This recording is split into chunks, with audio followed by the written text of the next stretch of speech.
ரமேஷ் எதிராமன், பாஜக இதன் பின்னணியில் இருக்கிறது. ஒரு கடுமையான ஒரு படக்குழு ஓராண்டு காலத்துக்கு மேலாக உழைத்த உழைப்பு வீணாகுது, அரசியல் சதி நடக்குது, தேர்தல் நேரத்தில் இது விஜயை மறைமுகமாக அழுத்தம் கொடுக்கக்கூடிய செயல், மிரட்டக்கூடிய செயல் அப்படின்றாங்க. இல்ல, இதுல ஜெகதீஸ்வரன் சொன்னது ஒரு இன்ட்ரெஸ்டிங் பாயிண்ட் சொன்னது. முதல்ல இவங்க குற்றம் சுமத்தணும் அப்படின்னா ஒரு விஷயத்துல தெளிவாயிடணும். ஒண்ணு, அவர் படம் ரிலீஸ் ஆச்சுன்னா அவருக்கு பாப்புலாரிட்டி வந்துரும், அவருக்கு ஓட்டு அதிகமா வந்துரும், அவர் அப்படியே நாளைக்கு தமிழகத்தை ஆண்டுருவாரு அப்படின்லாம் சொன்னாங்க அப்படின்னாக்க அந்த படத்தை முடக்குறாங்க அப்படின்னு சொல்லி ஒரு வாதத்தை வைக்கிறாங்க. சரிங்க, நம்ம நம்பிடுறோம், நம்ம ஒத்துக்கிற மாதிரி. இப்போ இதே மாதிரியான ஒரு பரப்புரையை வைத்துக்கொண்டு ஃபர்ஸ்ட் பாயிண்ட், இன்னொரு திராவிட கோட்பாடை இது சொல்லக்கூடிய ஒரு படம் பராசக்தின்னு வருது அப்படின்னா அதுக்கு அவங்க ரிவ்யூ இதெல்லாம் பண்ணி அதுக்கும் சென்சார் இது கொடுத்துடுறாங்க. சரியா? அது பாயிண்ட் நம்பர் 1. சோ அங்க அது அடிபட்டு போகுது. சரி, அடுத்ததே வச்சுப்போம். அப்படித்தான் அதையும் மீறி இல்ல விஜய் படம் வரக்கூடாது அப்படிங்கிற நோக்கூடிய பாஜக ஆட்சியில் இருக்கக்கூடிய சென்ட்ரல் இது சிபிஎஃப்சி இவங்க பண்றாங்க அப்படின்னா சென்சார் போர்டு.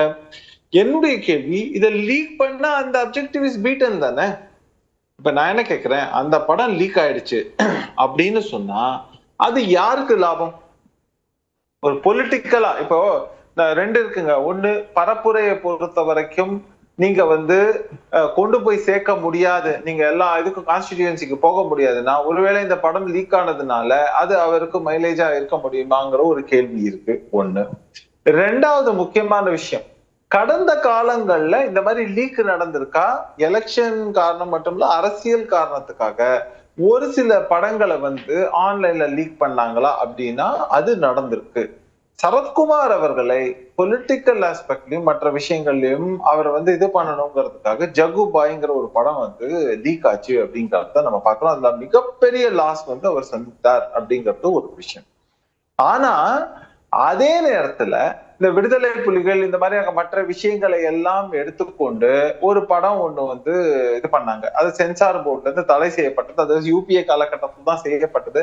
ஆனால் அது நீங்க ரிலீஸ் பண்ண மாட்டீங்கன்னு சொன்னா, அது அப்பெல்லாம் சோசியல் மீடியா ரொம்ப பாப்புலரே கிடையாது. ரிலீஸ் பண்ண மாட்டீங்க அப்படின்னு சொன்னாக்க நான் என்ன பண்றேன் பாருன்னு தியேட்டர்ல இதுல சாரி மெரினா பீச்ல ஒரு ஸ்கிரீனை போட்டு ஒருத்தர் ஸ்கிரீனிங்கே பண்ணாரு அந்த படத்தை அப்படிங்கிறதும் கடந்த காலங்கள் நடந்திருக்கு. அது அவரே தான் ரிலீஸ் பண்ணியிருக்காரு. எனக்கு நஷ்டமானாலும் பரவாயில்ல, நான் இந்த இதை கொண்டு போவேன் அப்படின்னு. அன்னைக்கு பெருசா மொபைல்ல வாட்ஸ்அப்போ அன்னைக்கு இதெல்லாம் இல்ல. அதனால இந்த சோசியல் மீடியா எல்லாம் பெரிய அளவுக்கு அந்த இது தாக்கம் இருந்ததா அப்படிங்கிற ஒரு மிகப்பெரிய கேள்வி. திரு ரமேஷ் எதிராமன், இந்த லீக் ஆனதுனால அந்த அப்ஜெக்டிவ் மெட் அப்படின்னு நீங்க சொன்னாலும் ஒரு தமிழ்நாடு முழுக்க ஒரு 700 திரைகள்ல வெளியாகி அவங்களுடைய ரசிகர்கள் ஒரு கொண்டாட்டத்துல பார்த்து தேர்தல் நேரத்தில் வாக்களிக்கிற இம்பாக்டும் ஒரு ஆன்லைன்ல ஒரு இல்லீகல் பைரசி போர்ட்டல்ல வெளியாகக்கூடிய திரைப்படத்தை பார்த்து வரக்கூடிய இம்பாக்டும் ஒன்னா இருக்குன்னு நினைக்கிறீங்களா?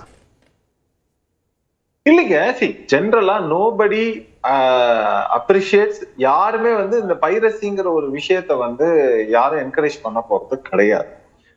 இன்ஃபேக்ட் இப்போல்லாம் நீங்க ஒவ்வொரு ஸ்டேஜ்லயும் இந்த டிஜிட்டலா போகக்கூடிய விஷயங்களை ரொம்ப கிளியரா ட்ராக் பண்ணி ரொம்ப கிளியரா எந்த வித லீக்கும் நடக்காம பாத்துக்கிறாங்க. ஒரு உதாரணத்துக்கு சொல்லணும்னா, ஒரு டிஜிட்டல் ப்ராசஸிங்க்குன்னு ஒரு ஸ்டுடியோ இருக்கு அப்படின்னாக்க அவங்க கிட்டக்க இந்த முன்னாடி எல்லாம் படப்பெட்டிகள் போற மாதிரி, இந்த பிலிம் இது போற மாதிரி இப்பெல்லாம் இந்த ஹார்ட் டிஸ்க்ஸ் தான் எல்லா இடத்துலயும் பொதுவா மூவ் ஆகும்.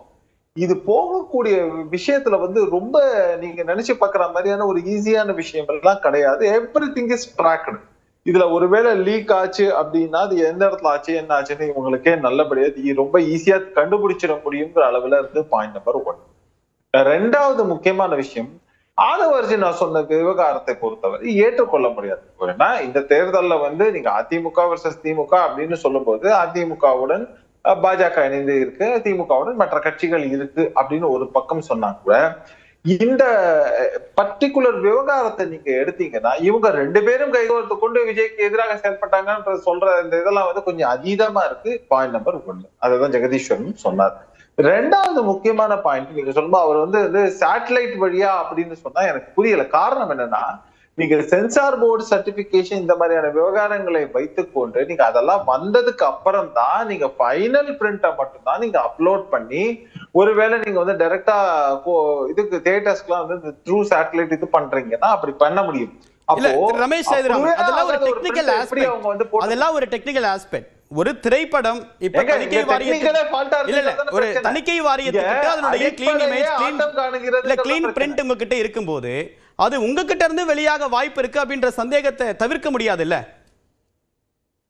அதுதான் விஷயம். அப்போ அதுதான் நான் சொல்றது, இந்த பிரிண்ட்ங்கிறது எப்படி வந்திருக்க முடியும், இதனால யாருக்கு லாபம் நான் கேட்கிறேன். ஒரு பக்கம் நீங்க எதிர்த்தரப்பை வைத்து நோக்கி குற்றச்சாட்டு வைக்கிறீங்க, இந்த படமே வந்துடக்கூடாது, வந்தா ஒரு விஜய் ஒரு போர்ஸா வந்துருவாருன்னு சொன்னா அப்ப அந்த படத்தை ரிலீஸ் பண்ண விடாம இருக்கிறது லாபமா, இல்லைன்னா லீக் ஆனா ஆட்டுங்கிறது லாபமாங்கிற ஒரு கேள்வி. இன்னொன்னு, இது எத்தனை 100 கோடி எத்தனை 1000 கோடி எல்லாம் அந்த அவங்க வந்து ரீச் பண்ணுவாங்களா அப்படிங்கறதெல்லாம் விட்டுருவோம். இன்னைக்கு தமிழ்நாட்டுல ஒரு படம் மட்டும் தனி தமிழ் படமாக எடுத்து வைத்து அந்த படம் தமிழ்நாடு ஓகே, தமிழ்நாட்டை தாண்டி ஓகே கேரளால அவருக்கு ஒரு சில இவங்க ரசிகர்கள் இருக்காங்க, சரி அதை தாண்டி ஆந்திரால தெலுங்கானால பார்க்கலாம் அப்படின்னு, இல்ல மேபி பெங்களூர், இதை சவுத்த மட்டுமே நீங்க வச்சு பார்த்தா கூட இதோடைய கலெக்ஷன் எந்த அளவுக்கு மேக்சிமம் இருக்கும். விஜய்க்குன்னு ஒரு படம் இருக்குன்னா ஒரு ரேஞ்ச் இருக்கு, லெட்ஸ் சே ஒரு 300 இருந்து 400 கோடின்னு கூட நீங்க வச்சுக்கணும். ஒரு தேர்தலை பொறுத்தவரை இந்த 300-400 கோடி இது வாழ்வாதார ஒரு முக்கியமான ஒரு தேர்தல். ஏன்னா நம்ம முதல்ல களம் காண்றோம், இதுல வந்து நமக்கு நிறைய அட்வான்டேஜ் இருக்கு, நிறைய டிஸ்அட்வான்டேஜ் இருக்குன்னு ஒரு கட்சி காணும்போது அவங்க இந்த இத வந்து இந்த லாஸோ இந்த ப்ராஃபிட்ல லாஸ் அது போக லாஸ் அப்படின்னு நம்ம எடுத்தோம்னா அதை எந்த அளவுக்கு அப்சர்வ் பண்றதுக்கு ரெடியா இருக்காங்கன்றது ஒரு முக்கியமான கேள்வி. நீங்க வந்து இதே மாதிரி இந்த படத்துக்கு செலவுன்னு நீங்க எடுத்தீங்கன்னா அதுல முக்கியமான பெரும் பகுதிங்கிறது வந்து நேரடியான கேள்வி. இந்த விஷயத்துல எல் முருகனும் உதயநிதி ஸ்டாலினும் கைகோர்த்து சதி செய்கிறார்கள் அப்படின்றாரு. இது ஒரு அன்விஷனான காம்போவா இருக்கு. இல்லைங்க, அதான் சொல்றேன். இது வந்து இல்ல, இது வந்து நான் என்ன கேட்கிறேன், இந்த மொத்த படத்துடைய விஷயமே அத்தனையும் யாரோட கண்ட்ரோல்ல இருக்குங்கிறதான் கேள்வி. இப்போ படத்தோட பிரிண்ட் ஏங்க, நான் இவங்க 1000 சதி செய்து இவர் சொல்றது நியாயம்னு எடுத்துப்போம், இப்போ படத்தை ரிலீஸ் பண்ண விடாம பண்றாங்கிறது. ஆனால் என்னுடைய ஒரே கேள்வி, இந்த படம் லீக் ஆகிறதுக்கு என்ன பாசிபிலிட்டி எந்த பக்கத்துல இருந்து இருக்குங்கிறத. இப்போ தியேட்டருக்கு போயாச்சு, தியேட்டருக்கு போன உடனே வந்து தியேட்டர் எல்லாம் வந்து நீங்க சொல்லக்கூடிய ஒருத்தர் கிட்ட கையில இருக்கு, அவங்க தான் கண்ட்ரோல் பண்றாங்க. அந்த படத்தை வந்து ப்ரொடியூஸ் பண்ணதுக்கு அப்புறம் அவங்களுடைய இது வழியா தான் நீங்க வந்து அந்த படத்தையே வந்து ரிலீஸ் பண்ணணும்னு சொல்றாங்கன்னு சொன்னா நீங்க சொல்லக்கூடிய இது வந்து உதயநிதியை நோக்கி சொல்லக்கூடியது ரைட்டு. சரிங்க, தியேட்டருக்கும் இன்னும் போல, இன்னும் அந்த படத்துடைய இந்த இது பிரிண்ட்ங்கிறது வெளியில போகாத ஒரு நிலையில இல்ல, நீங்க வந்து இதுக்கு போன பிரிண்ட் இப்ப என்ன சென்சார் போர்டுக்கு போன பிரிண்ட் அதே எடுத்து போட்டாங்கன்னு சொன்னா நீங்க அதுவும் நியாயம், நீங்க அது கூட நீங்க வந்து இதுன்னு சொல்லலாம். ஆனா இங்க இருக்கக்கூடியது ஹெச்டி பிரிண்ட், அதுல இவங்க சொல்லக்கூடிய டெக்னிகாலிட்டிஸ் எல்லாம் வச்சு பார்க்கும்போது இது வந்து லீக்டு டைரக்ட்லி ஃப்ரம் அந்த சோர்ஸ்ங்கிற மாதிரி தான் நம்ம பார்க்க வேண்டிய முதல் சுற்று கருத்தை நம்ம தள்ளப்படுகிறோம்.